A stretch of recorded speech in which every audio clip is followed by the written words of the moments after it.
पाकिस्तान में रोजाना 32 अरब रुपए का खैरात का धंधा होता है। ट्रैफिक सिग्नल्स, गली कूचों, मोहल्लों, चौराहों से सालाना यही भिखारी मेरी और आपकी जेब से 117 खरब रुपए निकलवाते हैं। ये रकम कोई 42 बिलियन डॉलर बनती है।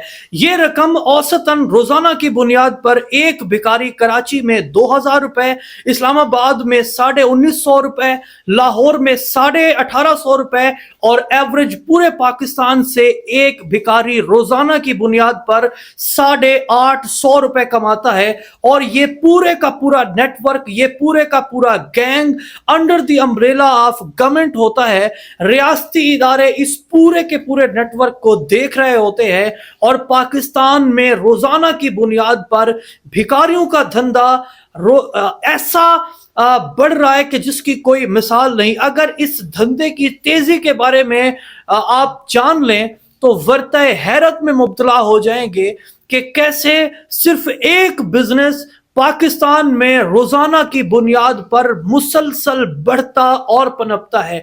भिखारियों का ये कारोबार, ये नेटवर्क एरिया वाइज डिस्ट्रीब्यूशन के तौर पर काम करता है। इन्हीं भिखारियों के नेटवर्क होते हैं जो कराची, इस्लामाबाद, लाहौर, मुल्तान और मेट्रोपॉलिटन सिटीज के अलावा अपने भिखारियों को खैरात मांगने के लिए ये पाकिस्तान के दीगर शहरों में भी भेजते हैं। मिसाल के तौर पर अगर शार फैसल की बात की जाए तो शार फैसल का एक डिस्ट्रीब्यूटर होगा और उस डिस्ट्रीब्यूटर के अंडर कोई 200 या 300 भिखारी काम कर रहे होंगे। लाहौर के अंदर गार्डन टाउन का इलाका, गुलबर्ग का इलाका, शाह आलम मार्केट या आप कोई बड़ी मार्केट, कमर्शियल मार्केट लगा लें तो वहां पर भी एक भिखारियों का बड़ा डिस्ट्रीब्यूटर होगा जिस डिस्ट्रीब्यूटर के अंदर दर्जनों लोग काम कर रहे होंगे। और यही सूरत हाल इस्लामाबाद के अंदर है।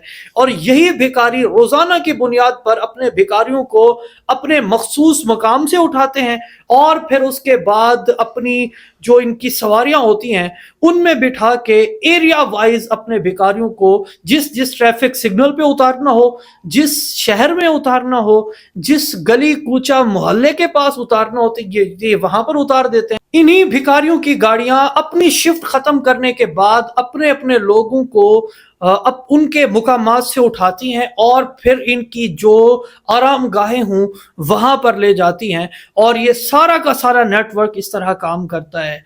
अब जरा बात कर लें पाकिस्तान में इदारों की, जिम्मेदारान की, कि क्या भिखारियों के इस नेटवर्क को जो मुसलसल बढ़ रहा है क्या रोका जा सकता है? तो जी बिल्कुल रोका जा सकता है, क्योंकि खैरात मांगना लानत है और ये भिखारी मेरे और आप से मुख्तलिफ अदाएं दिखाकर, मुख्तलिफ एक्टिंग करके, मुख्तलिफ तरीके से मुझे और आपको ब्लैकमेल करके रोजाना की बुनियाद पर अरबों रुपए निकलवा रहे हैं। जबकि यही अरबों रुपए हक है उन हकदारों तक पहुंचाने का कि जो वाकई में मुस्तहक हैं।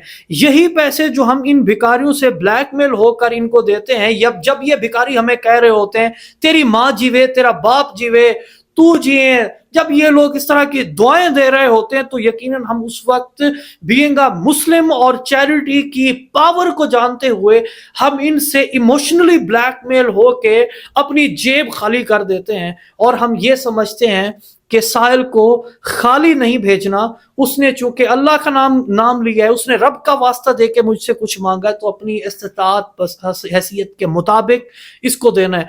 तो ऐसे में वो लोग के जो हकीकत में हकदार हैं, जो लोग किसी होटल पे वेटर के तौर पर काम कर रहे हैं, किसी पेट्रोल पंप पे कोई बंदा 15-20 हजार रुपए लेकर पेट्रोल डाल रहा है और उसके घर में बूढ़ी माँ और बूढ़ा वालिद है जिसकी उसने कफालत करनी है, छोटे उसके बहन भाई हैं, तो वो बंदा हकदार है।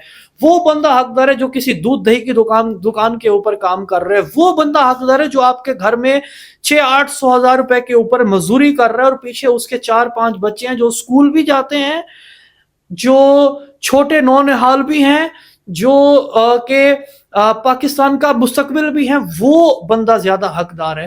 تو رائٹ ٹائم ہے کہ ہماری جو ارباب اختیار ہیں، جو اسٹیٹ ہے، وہ کوئی ایسا لاہ عمل تیار کرے کہ جس کے لیے خاص طور پر جو سیزنل بیگرز ہیں ان کے خلاف کریک ڈاؤن کیا جائے، تاکہ پاکستان میں مسلسل بڑھتا ہوا یہ فقیری کا بزنس، یہ خیرات کا بزنس، یہ عام پاکستانیوں سے پیسے بٹورنے کے بزنس کو بند کیا جائے. اور اس کی اشد ضرورت ہے. پاکستان زندہ باد.